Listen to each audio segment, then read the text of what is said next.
Hey, Hannibal TV.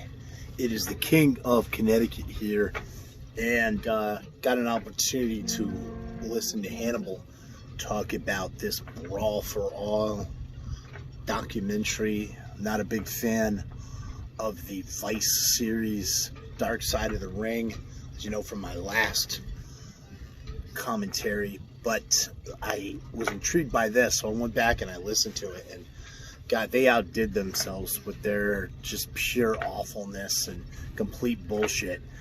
First of all, when I look at the Brawl for All, I look at it from a different perspective.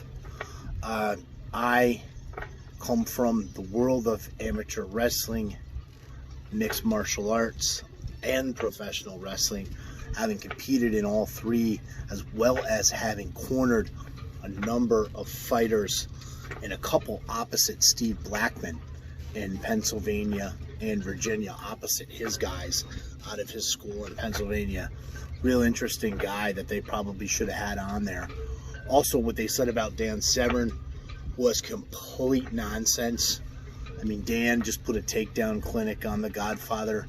They tried to show a clip where The Godfather stuffed one of his takedowns. It's probably the only takedown he stuffed in that match. So these guys clearly have an agenda, and they're pretty sickening. So I don't want to talk too much more about them, but what I do want to say is the Brawl for All itself was pretty damn awesome.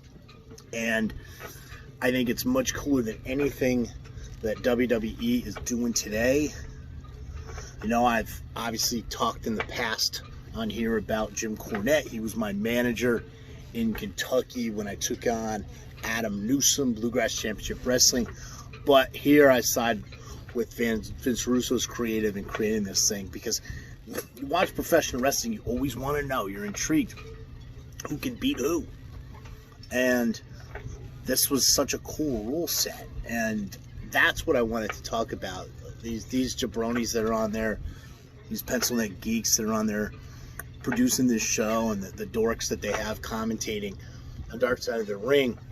You know, these guys, to take a line from Jim Cornette, these guys would find themselves in a men's locker room. If they ever did, they'd be whistling Stranger in Paradise.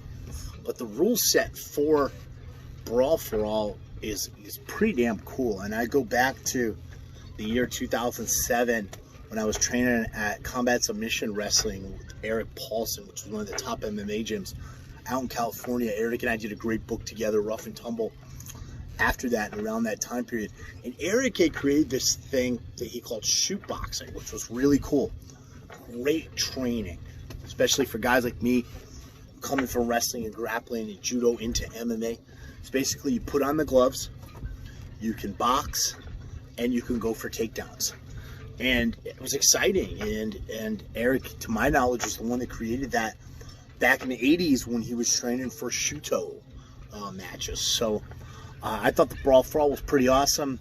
Love to have them do it today, but unfortunately today I think there's a lot more balls in the women's locker room and the men. So maybe they should do a female or she-male Brawl for All tournament in WWE today. I don't know. I don't really watch it, but that's my take on the Brawl for All overall. Encourage you not to watch or support Dark Side of the Ring, but support Hannibal TV.